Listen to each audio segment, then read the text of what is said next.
दोस्तों एक बार फिर से स्वागत है आप सभी का हमारे इस यूट्यूब चैनल पर। दोस्तों क्या क्रिकेट में बल्लेबाज, गेंदबाज और फील्डर को एक जैसे ही शूज पहनने होते हैं? क्या आप जानते हैं इसके बारे में कुछ? अच्छा, क्या आपको मालूम है कि विकेट कीपर अपने ग्लव्स के अंदर एक और ग्लव्स क्यों पहनते हैं? और भाई आउटफील्ड के बारे में आप सभी ने तो अच्छे से सुना होगा, लेकिन क्या आप जानते हैं कि ये लो और फास्ट आउटफील्ड क्या होती है? अगर नहीं तो इस वीडियो को एंड तक देखिएगा, क्योंकि हम आपको इसमें बताने वाले हैं क्रिकेट से जुड़े कुछ ऐसे ही रोचक तथ्य। Number 1, bowler, batsman and fielders shoes. दोस्तों आप सभी क्रिकेट देखते ही होंगे और आपको ये बात तो मालूम होगी कि क्रिकेट खेलने के लिए हर खिलाड़ी को मैदान पर फुली ड्रेसअप हो कराना होता है। उनके पैरों में जूते होने तो बहुत ही जरूरी होते हैं, क्योंकि बिना जूते खिलाड़ियों को मैदान पर भागना बहुत ही मुश्किल होगा। इन जूतों के बारे में सुनकर आपके मन में ये ख्याल आ रहा होगा कि क्या मैदान पर मौजूद हर खिलाड़ी एक जैसे जूते पहनते हैं?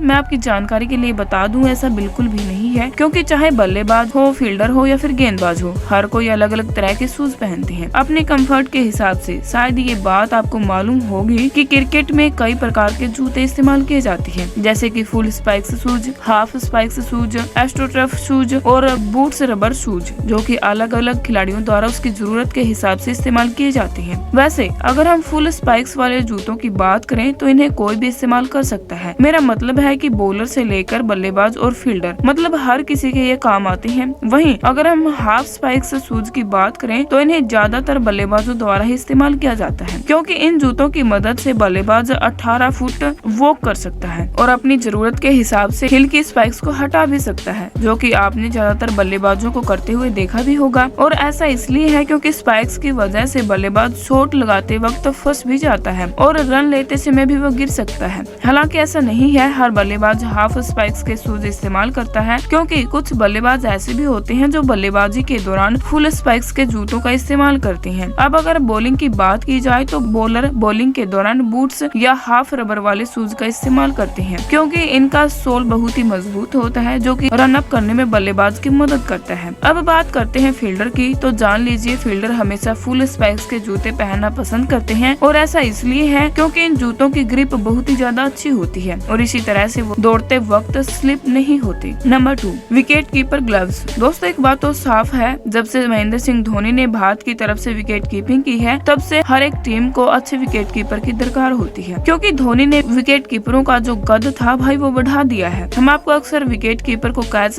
लेते हुए, डाइव लगाते हुए देखते हैं, और इस दौरान अक्सर हमारे मन में ख्याल आता है कि विकेट कीपर ग्लव्स क्यों पहनते हैं, और अगर ग्लव्स पहनते भी हैं तब उन ग्लव्स के नीचे एक और ग्लव्स की क्या जरूरत होती है?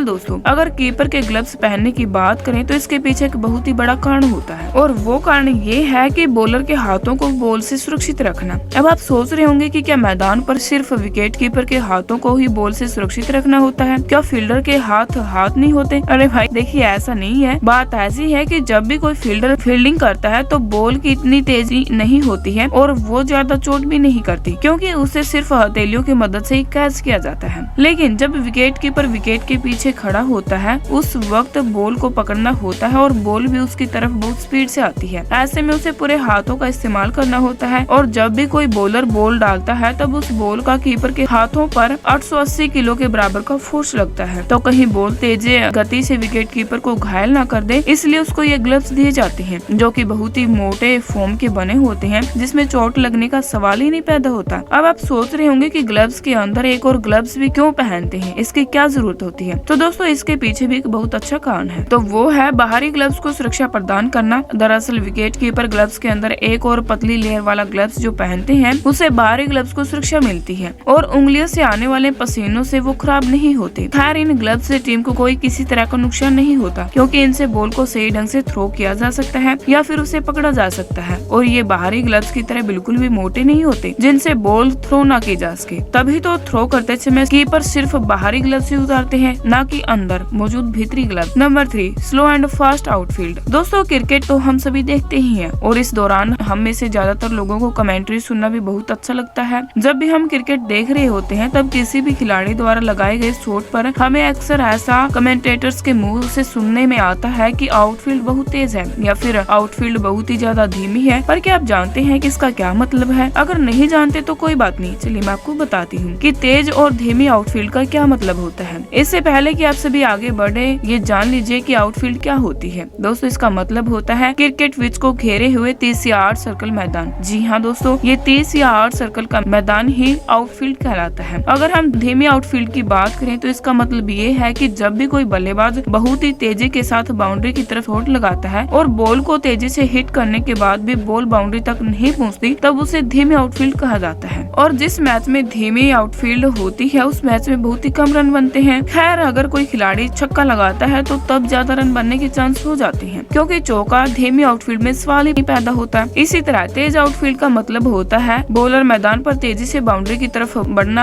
आप सभी ने बहुत बार देखा होगा, जब भी कोई बल्लेबाज धीरे से चोट लगाता है तब भी बॉल सीधी बाउंड्री की तरफ चली जाती है और चौका में तब्दील हो जाती है, जो कि तेज आउटफील्ड की वजह से होता है। अब आप सोच रहे होंगे कि भाई कोई मैदान तेज या धीमा कैसे हो सकता है, तो अब देखिए, किसी मैदान का तेज और धीमा होना बहुत सी चीजों पर डिपेंड करता है, जैसे कि मैदान पर मौजूद घास, मैदान की मिट्टी, मैदान की सतह और मैदान पर नमी। क्योंकि जब भी मैदान की घास छोटी होती है, यानी कि उसे हाल ही में काटा गया होता है, तब मैदान अक्सर तेज होता है, क्योंकि बड़ी घास और उबड़ खाबड़ जगह से मैदान तेज नहीं हो सकता। ठीक दूसरी तरफ अगर घास छोटी होती है और मैदान सपाट है, उबड़ खाबड़ नहीं है और नमी भी नहीं है, तब मैदान हद से ज्यादा तेज होगा। इस तरह से मैदान अक्सर IPL मैचेस में बनाए जाते हैं, वरना इंटरनेशनल मैचेस में हमें अक्सर धीमी आउटफील्ड देखने को ही मिलती है। Number 4, fielder wearing cap. दोस्तों, क्रिकेट देखते देखते आपको इतना तो समझ में आ ही गया होगा कि क्रिकेट में नियम सबसे ऊपर होते हैं और यहाँ जो भी होता है वो सब नियमों के अनुसार ही होता है। लेकिन ये जो मैदान पर सभी खिलाड़ी कैप पहने रहते हैं, क्या ये नियम के मुताबिक है या नहीं? वेल देखिए, अगर सिंपल लैंग्वेज में कहो तो क्रिकेट में ऐसा कोई भी नियम नहीं है कि किसी खिलाड़ी का कैप पहनना मैंडेटरी है। ये खिलाड़ी की मर्जी के ऊपर डिपेंड करता है कि वो कैप पहनना चाहता है या नहीं। लेकिन फिर भी आपने देखा होगा कि सभी खिलाड़ी कैप पहनते हैं। देखिए दोस्तों, इसके पीछे बहुत सारे कारण हैं और इन कारणों से खिलाड़ियों का ही फायदा है। दरअसल हर खिलाड़ी को मैच के बीच मैदान पर फोकस करना होता है, क्योंकि मैदान पर बहुत तेज धूप होती है या फिर रात के समय लाइटों की रोशनी होती है। इस वजह से उसे फोकस करने में दिक्कत होती है। वैज्ञानिकों के अनुसार हम किसी भी चीज पर तभी फोकस कर सकते हैं जब उस चीज पर लाइट का थोड़ा कम प्रभाव हो, और खिलाड़ी जब कैप पहनते हैं वो खिलाड़ियों के चेहरे पर लाइट के प्रभाव को कम कर देती है और उन्हें मैदान पर 180 डिग्री का व्यू देती है। जिस तरह से खिलाड़ी फोकस करके मैच अच्छे तरीके से खेलता है और बॉल पर उसकी नजरें बनी रहती है। लेकिन आपको जानकर हैरानी होगी, जबकि ऊपर गेंदबाजी करते समय गेंदबाज की मर्जी नहीं चलती, क्योंकि नियम के अनुसार गेंदबाज को बॉलिंग करते समय कैप पहननी है या नहीं, इसका फैसला सामने खड़ा बल्लेबाज करेगा या फिर अंपायर करेगा। तो देखा आपने मैदान पर कैप कितनी इम्पोर्टेंट होती है और फायदेमंद भी साबित होती है। उम्मीद करते हैं कि वीडियो आपको अच्छी लगी होगी। बहुत मेहनत से बनाई है, तो प्लीज वीडियो को लाइक करें, शेयर करें, कमेंट करके बताएं कि वीडियो कैसी लगी। चैनल को सब्सक्राइब करके बेल आइकन जरूर प्रेस कर दें, जिससे आपको हमारी कोई भी वीडियो मिस न हो। So thanks for watching, good bye, take care.